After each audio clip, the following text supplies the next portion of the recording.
இங்கே ஆர்பிஎம் திரைப்படத்தினுடைய trailer launch, அதை விட முக்கியமான ஒரு விஷயம் இங்கே நாங்கள் செய்யறது, உடலால் மற்றும் மறைந்த ஒரு அருமையான ஒரு கலைஞன், ஒரு நடிகனுடைய முதலாம் ஆண்டு நினைவாஞ்சலியை இன்னைக்கு நாங்கள் நினச்சி அவருடைய ஆப்சன்ஸை நாங்கள் ப்ரெசன்ஸாக நினச்சி ஃபீல் பண்ணி செய்கிற ஒரு இம்பார்ட்டண்ட்டான ஒரு ஈவெண்ட் தான் இன்னைக்கு. இந்த நாளை விட ஒரு ஆப்டான ஒரு சரியான ஒரு நாள் இந்த திரைப்படத்தினுடைய ட்ரெய்லர் லான்ச்சுக்கு, இதை விட ஒரு கரெக்டான ஒரு நல்ல நாள் எங்களுக்கு பெருசாக தோணலை. அதனால் இன்னைக்கு இந்த ஈவெண்ட்டை நாங்கள் ஆர்கனைஸ் பண்ணியிருக்கோம். எங்களுடைய வேண்டுதலின் பேரில் வருகை தந்திருக்கும் எல்லாருக்கும், முக்கியமாக சீஃப் கெஸ்ட்னா இதை விட ஒரு ஆப்ட் சீஃப் கெஸ்ட்டு எங்களால் கூட்டிகிட்டு வர முடியாது. பாலாஜி சார் நடித்த ஒரு ஃபிலிம்க்கு அப்படி ஒரு கலைஞனை பெற்ற அவருடைய தாய் ராஜலட்சுமி அம்மா அவர்களுக்கு எங்களுடைய பணிவான வணக்கங்கள். வருக என்று வரவேற்கிறோம். மேலும் பாஸ்கர் அண்ணா அவர்கள், எனக்கு அவர் பாஸ்கர் அண்ணான்னு தான் நான் கூப்பிடுறேன். Is actually a multifaceted person working in various industries, education, agri and mainly into film production also. So Bhaskar அண்ணா அவர்களை வருக என்று வரவேற்கிறோம். அப்புறம் முக்கியமாக மீடியா நண்பர்கள், சகோதரர்கள், பத்திரிகை நண்பர்கள், சகோதரர்கள், உங்கள் அனைவரையும் பணிவன்புடன் தாழ்மையுடன் வருக என்று வரவேற்கிறேன்.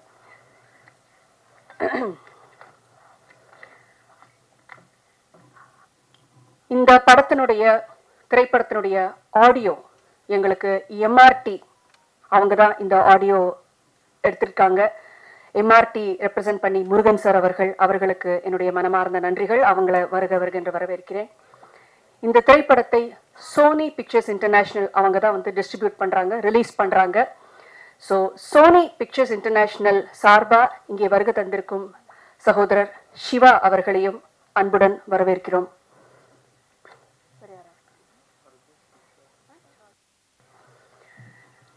அப்புறம் இப்போ வளர்ந்து கொண்டிருக்கும் ஒரு chocolate boy, a handsome guy and a very good performer on the screen.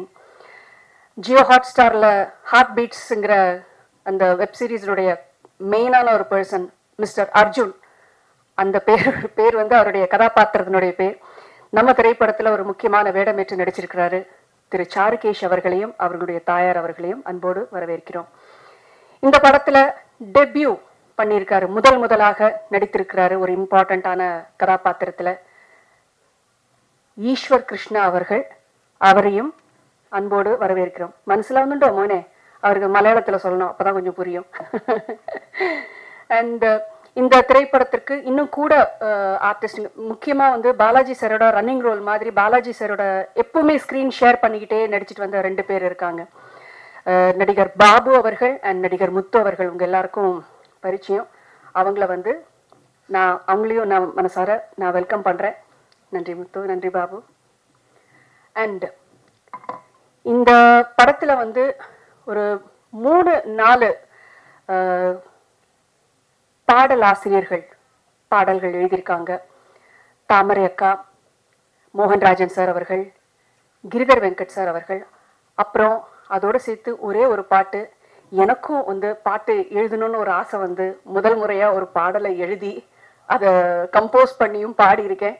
அதனால் இன்னைக்கு மற்றவங்க யாரும் வர முடியல, எங்களுக்காக வந்திருக்கிற கிரிதர் வெங்கட் அவர்களை அன்போடு வரவேற்கிறோம்.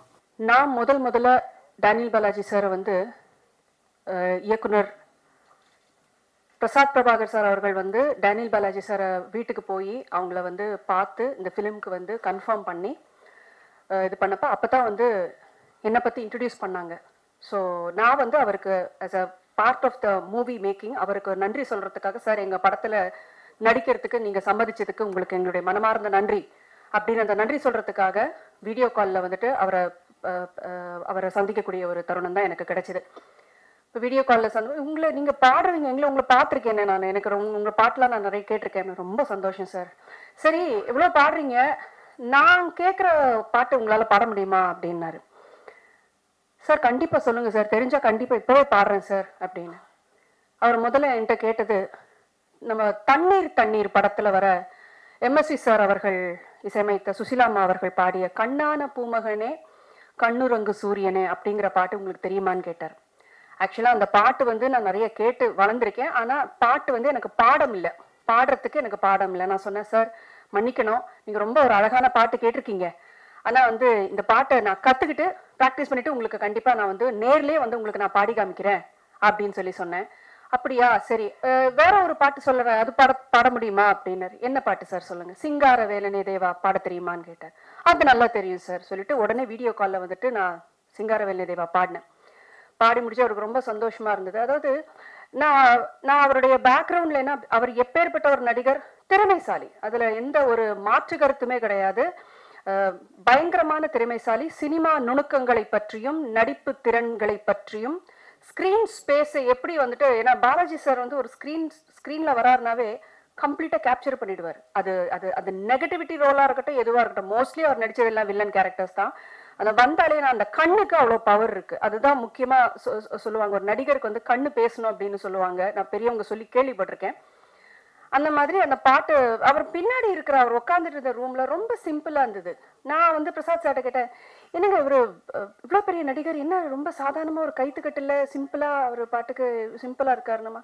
அவர் இருக்கிற இடமும் அப்படிதான் இருக்கு, அவர் வாழ்ந்துட்டு இருக்கிற வாழ்க்கை அப்படிதான் இருக்கு. ஏன்னா யதார்த்தமான ஒரு வாழ்க்கை. ஏன்னா ஸ்கிரீன்ல எல்லாரும் பெரிய ஸ்டால்வாட்ஸா இருக்கலாம், திறமைசாலிகளா இருக்கலாம், ஆனா நிஜ வாழ்க்கையில எல்லாருமே வந்துட்டு அவங்கவுங்க அம்மா அப்பாவுக்கு பிள்ளை, கணவருக்கு மனைவி, மனைவிக்கு கணவன், பிள்ளைங்களுக்கு தாய் தகப்பன், இவ்வளவுதான் ஒரு குடும்பம், ஒரு ஹியூமன் பீயினோட லைஃபே ரிவால்வ் ஆகுறது இவ்வளவுக்குள்ளதான். எனக்கு ரொம்ப ஆச்சரியமா இருந்தது அவருடைய சிம்பிளிசிட்டி. அப்புறம் இந்த பாட்டை வந்துட்டு செய்ய முன்னாடி கேட்டாரு, ஒரு இவ்வளவு நம்ம எல்லாம் பார்த்து ரொம்ப மெச்சி ரொம்ப சந்தோஷப்பட்ட ஒரு நல்ல ஒரு ஆர்டிஸ்ட் வந்து நம்ம படத்துல வேற நடிக்கிறாங்க பாலாஜி சார். அவர் கேட்டு இந்த பாட்டை கத்துக்கிட்டு பாடணும்னு சொல்லி ஒரு ஃபியூ டேஸ்ல வந்து அந்த பாட்டை உட்காந்து படிச்சு நோட்ஸ் எடுத்து நான் வந்து வாய்ஸ் நோட்டா அனுப்பினேன். ஏன்னா அவரை பார்க்கக்கூடிய சந்தர்ப்பம் கிடைக்கல, அதனால இது வந்து எக்ஸ்டெண்ட் ஆகக்கூடாது, ஒரு ஆசையா கேட்டாரு அப்படின்னு சொல்லிட்டு அந்த வாய்ஸ் நோட்டா நான் அனுப்பினேன். பிரசாத் சார் வந்து பாலாஜி சாருக்கு அனுப்பியிருப்பாருன்னு நினைக்கிறேன். அந்த பாட்டை ஒரு சில காரணங்களுக்காக நான் அந்த பாட்டை இப்ப பாட விரும்புறேன். ஏன்னா அந்த பாடல் வரிகள் என்ன சொல்றதுன்னா, இன்னைக்கு இருக்கிற தேதிக்கு அந்த மறைந்த அந்த ஆத்மாவுக்கு அது ரொம்பவே வந்து பொருந்தும். அதனால வந்து வித் யுவர் பெர்மிஷன் அந்த பாடலை ஜஸ்ட் நான் மாத்திரம் தான் பாட போறேன், நோ இன்ஸ்ட்ருமெண்ட், நத்திங். பாடலாமா? கேக்குறீங்களா? மைக் கொடுங்க.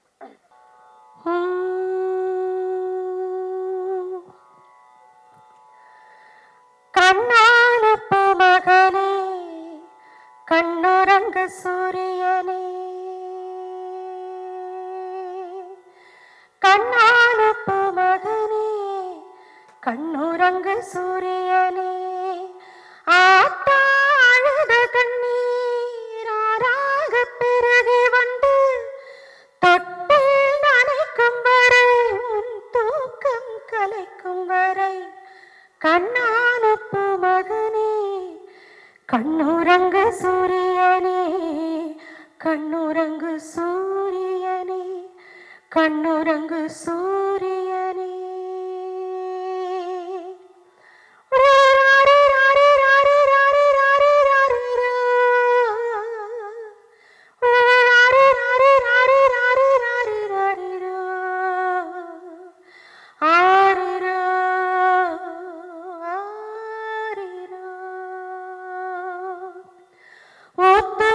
தண்ணீரே உள்ளங்கை சக்கரையே, ஊத்துமல தண்ணீரே உள்ளங்கை சக்கரையே, நீ நான் தொட்டு தங்குறதும் இடுப்பில் உள்ள நந்தவனம், நீ நான் தொட்டு தங்குறதும் இடுப்பில் உள்ள நந்தவனம், காயப்பட்ட மாமனின்று கண்ணுறக்கம் கொள்ளவில்லை, சோகப்பட்ட மக்களுக்கு சோறு தண்ணி செல்லவில்லை, ஏகப்பட்ட மேகம் உண்டு மழை பொடிய உள்ளமில்லை, கண்ணான பூமகனே கண்ணுரங்கு சூரியனே, கண்ணுரங்கு சூரியனே, கண்ணுறங்கு சூரியனே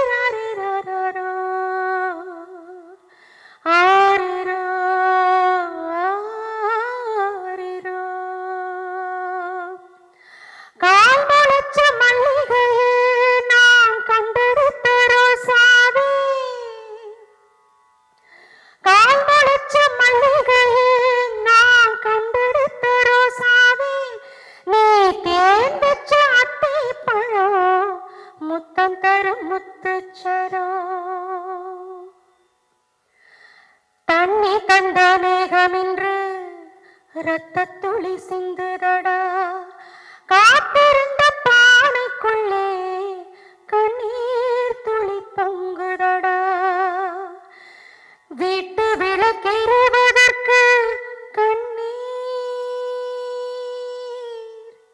என்ன இல்லையடா கண்ணான மகனே கண்ணுறங்க சூரியனே ஆட்டாழுத கண்ணீர் ஆறாக பெருகி வந்து தொட்டு நனைக்கும் வரை உன் தூக்கம் கலைக்கும் வரை